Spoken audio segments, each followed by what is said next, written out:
Algunos temas de los tantos que pasan en la Argentina. Ayer habló Juan Carlos Maqueda, el ex integrante de la Corte Suprema de Justicia de la Nación. Como ustedes saben, ocupó el cargo durante 23 años, desde el 2002. Sí, hasta su jubilación. Cordobés, había sido senador, había presidido el Senado en la crisis del 2001, en algún momento. Un hombre que venía de la política. Dijo algunas cosas, como por caso, esta que me quedó más allá de lo que se tituló. Fue un fantástico diálogo con el querido colega Luis Novarecio. Milei hiere la democracia y usa terminologías más propias de barra bravas o de matones que de un presidente. Y él dice algo también que es, dice, la voz del presidente o la palabra del presidente es una cátedra, porque te canta hacia abajo, porque es ejemplificadora, en lo bueno o en lo malo. Quedé con esta frase de Maqueda. Ayer escuché a Adelmo Gavi, mientras tanto, que es el titular de la Bolsa de Comercio de Buenos Aires durante muchos años.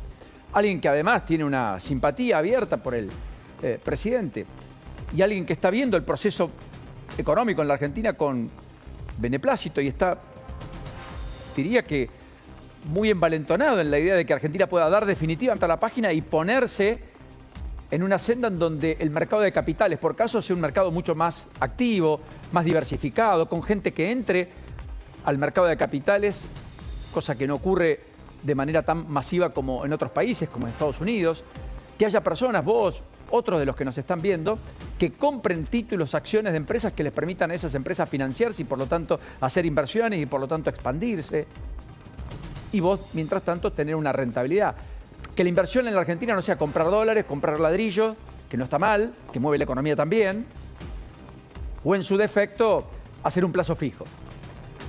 Que haya un apalancamiento a la producción. Eso. ¿Y qué dijo Adelmo Gavi? Bueno, dijo esto. Estamos en el buen camino. Creo que todos tenemos deseos de colaborar. Y también le tendremos que pedir al presidente que cambie algunas formas y pedirnos a todos nosotros que pongamos el hombro para contribuir al mejor desenvolvimiento del país. Le pediría a Milei, como le dije en el discurso, pues yo también lo critiqué en el discurso, que creía que el camino era el correcto, pero que las formas y los ritmos a lo mejor no son los adecuados. Pero cada uno actúa como le parece.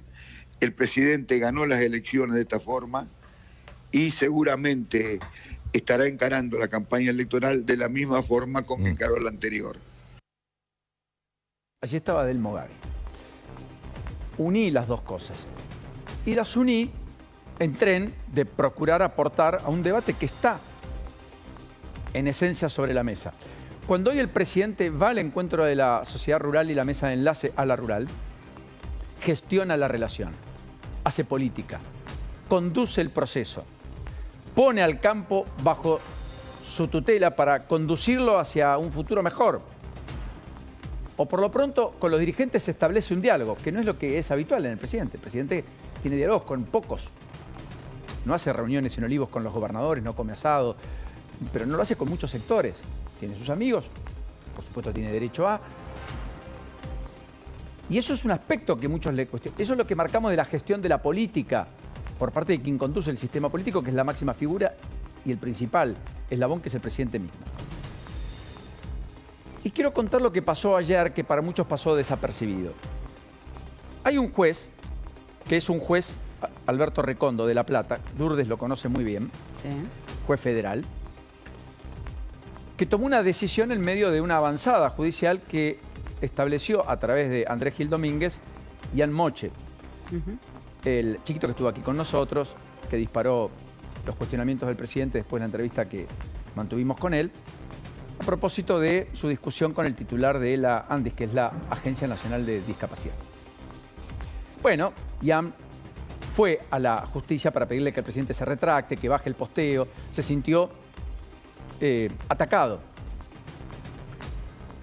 Bueno, el juez, en el marco de esta denuncia, después de un dictamen del fiscal Oscar Gutiérrez Eguía, respecto a que la cuenta verificada del presidente en X fue usada con fines oficiales, no a título personal, porque la cuenta oficial del presidente es una cuenta oficial 24 horas, no se es presidente un rato y después no, se es presidente todo el tiempo.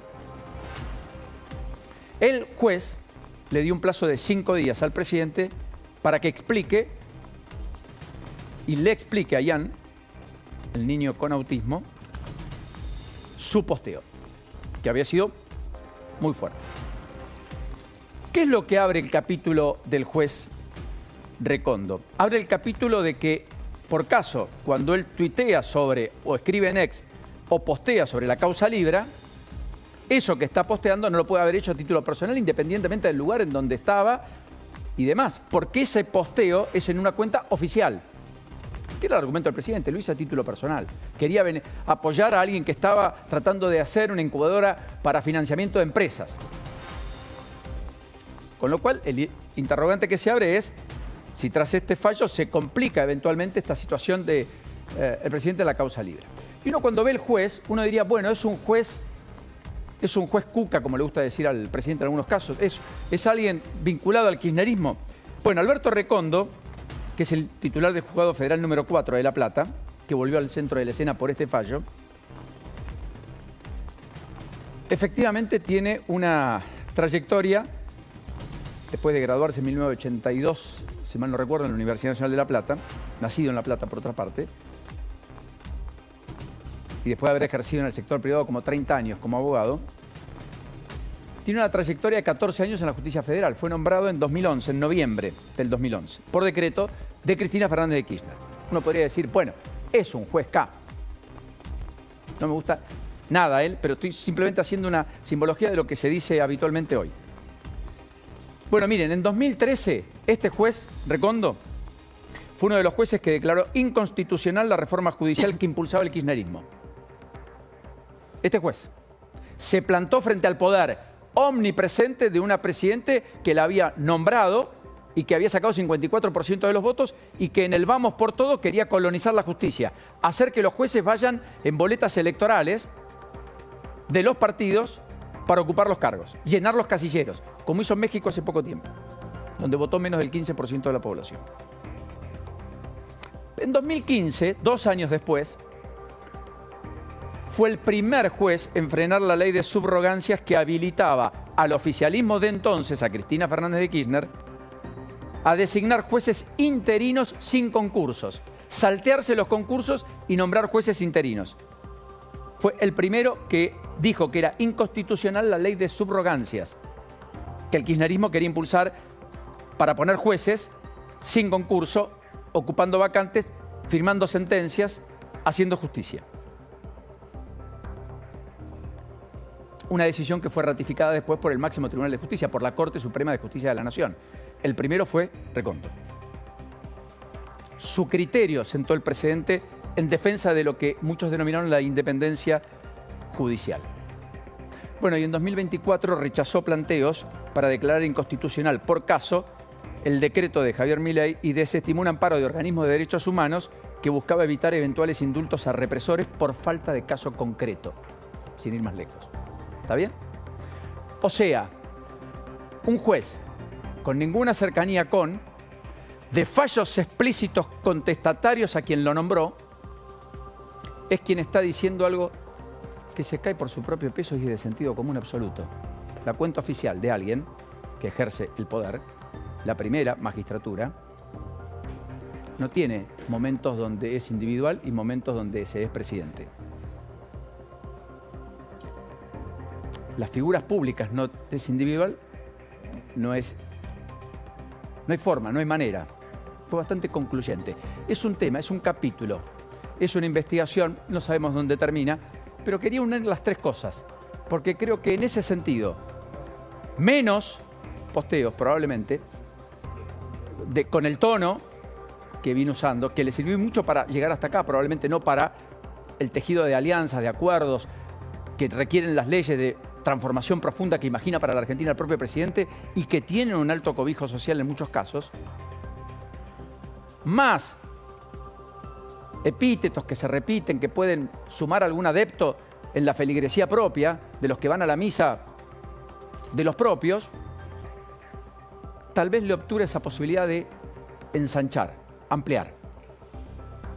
Amén de degradar una cultura democrática que nos costó mucho. y que es muy importante sostenerla a todo lo que da.